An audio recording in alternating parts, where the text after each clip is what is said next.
UN Secretary calls for immediate Gaza ceasefire as civilian death toll increases. United Nations Secretary General Antonio Guterres on Sunday called the violent conflict between Israel and Gaza militants utterly appalling and urged for an immediate ceasefire as the worst outbreak of fighting in years stretches into 7 days and takes a heavy toll on civilians. The latest round of violence only perpetuates the cycle of death, destruction, and despair and pushes farther to the horizon any hopes of coexistence and peace. Fighting must stop. It must stop immediately. Rockets and mortars on one side and aerial and artillery bombardments on the other must stop, he said. I appeal to all parties to heed this call. Israel Prime Minister Benjamin Netanyahu on Sunday said there will be no immediate end to Israel's campaigning against militant groups. Israel airstrikes killed at least 42 Palestinians, including 10 children in Gaza on Sunday, according to Gaza health officials, bringing the death toll to Gaza at least 188 since the fighting began Monday. And in Israel, 10 people have been killed in rocket attacks by Hamas and other militant groups. We will do whatever it takes to restore order. It will take some time, Netanyahu said during an interview on CBS Face the Nation. I hope it won't take long. It's not immediate. Israel and Hamas, which governs the Gaza Strip, have both vowed to continue cross-border fire after Israel targeted and destroyed a high-rise building in Gaza City that housed some media offices.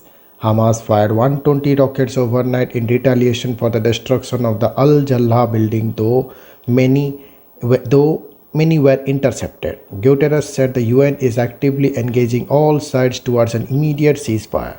The fighting risks dragging Israel and Palestinians into a spiral of violence with devastating consequences for both communities and for the entire region. It has the potential to unleash an uncontainable security and humanitarian crisis and to further foster extremism not only on the occupied Palestinian territory and Israel but in the region as a whole, potentially creating a new locus of dangerous instability. US Ambassador to the UN Linda Thomas-Greenfield on Sunday did not call for ceasefire but said US would offer support if the party seeks a ceasefire. The United States have made it clear that they are prepared to lend our support and good offices should the parties seek a ceasefire because we believe Israelis and Palestinians equally have a right to live in safety and security, Greenfield said at the UN Security Council meeting. President Joe Biden spoke to Netanyahu and Palestinian Authority President Mahmoud Abbas on Saturday to address the intensifying conflict. Biden's envoy Hadi also arrived in Israel on Friday as part of the administration's effort to de-escalate the fighting.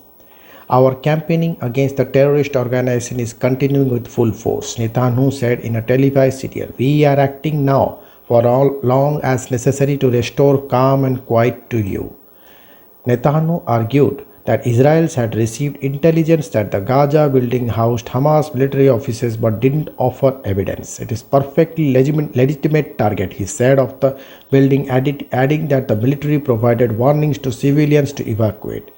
The AP has condemned the attack and demanded that Israel provide evidence that the building housed Hamas offices.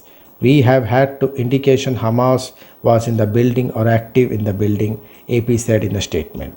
The president has reiterated his support for Israel's right to self-defense against rocket attacks, but shared concern with Abbas that innocent civilians, including children, have tragically lost their lives among the ongoing violence, according to a readout of the recall released by the White House. Biden on Saturday also reaffirmed a strong commitment to negotiate a two-state solution as the best path to reach a just and lasting resolution of the Israel-Palestinian conflict, according to a readout from the call with Abbas.